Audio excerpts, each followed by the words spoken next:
Our next presenter hails from the East Coast. He's a dynamic, engaging, fantastic individual. He is the founder of Be Great, which is a nonprofit youth empowerment organization. He's got a lot of fantastic energy, a lot to say, so I won't get too in-depth in his introduction, but if you could please give a warm hand of applause for Jason Aviles. Well, my name is Jason Aviles, and a couple of years back, I made the conscious decision to dedicate my life to you guys, to serving youth. Not just only because you guys are the future, but because you guys changed my life. At a point in my life, you guys were the ones that motivated me to be something bigger than myself. You guys motivated me to be an example and role model that I could live with for the rest of my life. So I really thank you guys. And some of you may be thinking, I wasn't there, I don't know you, who are you? This guy or whatever. But just the spirit and the energy that you guys bring keeps me youthful. It keeps me going. And today, I'm going to speak to you a little bit about career. Okay. So when I was in high school, this was the face I had when adults came to me and said, okay, it's time, you gotta get a job, you gotta establish yourself, and you gotta really develop your career. And I'm like, hold on. Let me figure out how this works. You mean to tell me I went to school for 12 years, and now I have two options. To graduate and start working a job 8 hours a day, 40 hours a week, 365 something days, just for 20 years to get some security and pension and so on, just to have my freedom? Or, after doing 12 years of school, I gotta go to college for 4 to 6 years just to get a job and work 8 hours a day, 40 hours a week, 20 years to get some sense of security and freedom? I don't get it. I think I've been bamboozled. I don't understand how this works. When am I gonna have the freedom to do what Jason wants to do? And I ended up going into this, and one of the major feelings that I had in my heart was that I was lost. Everyone was telling me I had to go to college, you gotta do this, you gotta get your career, but no one was telling me how. No one was telling me where do you begin? I mean, you guys are gonna be independent soon. What do you do? How do you find these things out? And the first thing I learned was that the word career has this attachment to it. That means work. That means you're gonna do something that you're gonna obligate yourself to make some money, to handle your responsibilities and to maintain your well-being. And the first thing I did was scratch the word career. Let's scratch that. Let's call it our calling. For me, a career was more than just a job. If I'm going to be doing something more than 8 hours a day, 40 hours a week for most of my life, it got to be something that I care about, something that means the world to me. And for me, that is establishing your calling. And my goal today is to give you 4 areas that you can start looking into right now, 4 questions that you can start asking yourself right now to start shaping and molding your calling, your career path. And the first area is talent. I want you guys to repeat after me. What talents do I have? What talents do I have? I don't care who you are. I don't care your color, your gender, your shape, your size, your religious beliefs. If you are here, you have a purpose.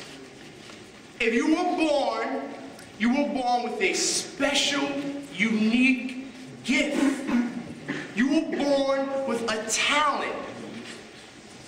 But what good is a gift if no one receives it? And that was the most for me. How do I begin to acknowledge my gift? Because we have a tendency to compare and contrast ourselves with everybody, and we use that as a way to accept what we really are, instead of doing what we're already good at, what we've naturally been born with the gift to do. And how you begin to acknowledge your gift is you have to begin to pay attention to yourself. You have to begin to observe yourself. You have to begin to see what things give you an interest. What are the things that excite you? What are the things that you find yourself doing and you're like, did I just do that for that many hours? As you guys can see, if they gave me 10 hours to speak to you guys, I could be up here for 10 hours with no food, no water, no nothing. The next area is passion. I want you guys to repeat after me. What am I passionate about? What am I passionate about? Passion is going to be your fuel for your calling. Because it's not always easy down that path. You're going to have ups, you're going to have downs. You're going to have good times, and you're going to have bad times. And what has kept me going on this passion, on this road of fulfilling my calling, was the energy and excitement that it brought me. And this is something you want to ask yourself, and again, it's through observation. What excites me? What gives me the chills when I hear it? And you can start finding yourself when you're in environments. For me, I could be in a room filled with 500 people. As soon as I hear the words youth, education, sharing, speaking, humanity, service, my ears start going ding, ding, ding, ding, ding, ding, ding, ding, ding, ding. Okay, you work with youth? Yeah, you work with youth? Oh yeah, I work with youth too. Oh, humanity? Yeah. And everyone has their own unique calling. Whatever that may be. It may be to be a plumber. It may be to be a gardener. It may be to be a mayor or a president. But whatever it is, be proud of it. The next area is natural. I want you guys to repeat after me. What comes natural for me? What comes natural for me? One of the worst situations I've ever found myself in is a situation where I am forcing myself to be there. How many people like being forced to be in a situation that your heart does not desire to be in? It's kind of a tricky question. And how you get away from being in these situations is right now, you guys begin to investing in finding out these areas. Because when you're my age, and I'm not going to tell you my age, I just got a haircut, so I look kind of young, but I'm not that young. But when you're my age, you have tons of responsibilities. You got bills, you got heat, electric, you guys don't even know your bed frame is separate from your mattress, and your mattress is separate from the box spring, and all this stuff costs separate prices. You guys don't know that yet. You guys don't know that when you turn on the remote to watch TV, that costs money. You guys don't know that when you're on Facebook and Twitter and Instagram, surfing the net, that's a monthly bill. And you guys complain about the internet being slow, but you're not willing to pay an extra $50 to make it faster. But you see, these are the responsibilities that you're going to have when you grow up. And sometimes, because you have all these responsibilities, and you're like, how am I going to get this done? But at the same time, how am I going to figure out what I want to do and what I want to give and what's my talent, what's my passion? I can't figure all this stuff out. I got to get a job. I got to start handling these responsibilities. And before you know it, you don't have the time anymore to figure all this stuff out. So right now, literally right now is the time that you need to start investing in figuring this out. So that way, 10 years from now, 15 years from now, You guys will be doing what you're passionate about. You'll be providing your gift to the world in service to others, and you'll be enjoying yourself. And when the responsibilities happen, you'll be able to get the high-speed internet with the good channel on the cable and the whole 9 yards. The next area is happiness. I want everyone to repeat after me. What makes me happy? What makes me happy? Happiness is so important. Happiness is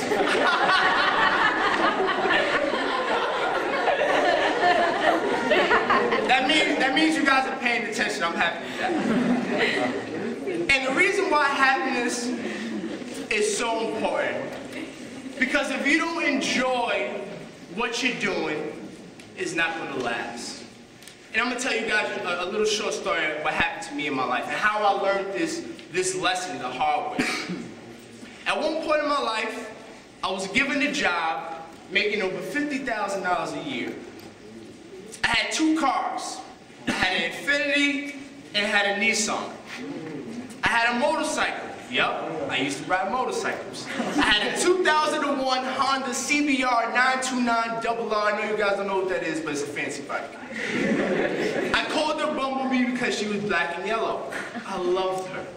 I had a 2-bedroom, 2-bathroom apartment, marble countertops, fireplace in the living room, in a private gated community, pool across the street, 24-hour fitness center right down the street. I was living it up. I had clothing, I had the whole 9 yards, jewelry, everything. I was living it up. A week before my last day at work, my supervisor came up to me and said, "Jason, we're closing the school down." I said, "What?" You see, I worked in the charter school, and back then, charter schools were the first schools to go because of funding. In less than 2 months, I lost my motorcycle, Bumblebee. I lost one of my cars. I lost my apartment, and I was $13,000 in debt. 2 months. All that went out the window. But all that stuff is minor. What really mattered to me that left my life was my happiness. And I realized that when your happiness is dependent on things, when those things go, guess where your happiness goes? Right along with them. And that was the turning point in my life to start investing more time in figuring out what makes me happy, whether I'm getting paid for it or not. And I want to make this simple for you guys. All these 4 questions, all these 4 areas come down to one vital question you must ask yourself before leaving it today. And that is this question right here. I want you guys to repeat after me. Who am I? Who am I? Very important question. Very important question. No matter who you are and what that looks like, begin to investigate and answering this question. I grew up in the projects. I'm from the Bronx. I had a rough life. I spent most of my life portraying to be something that I was not. To be accepted by my friends, to be accepted by the society, to be accepted by my parents. I spent a lot of time suffering for no reason, just because I wanted to keep maintaining this image for other people. And through those lessons, through that suffering, I realized I gotta get back to me. I gotta start figuring out what makes Jason happy. I gotta start figuring out who Jason is, because at the end of the day, what's gonna make me happy is acknowledging who I truly am. And if I could leave you guys with one question, just one question, to ask yourself right now, is that question right there.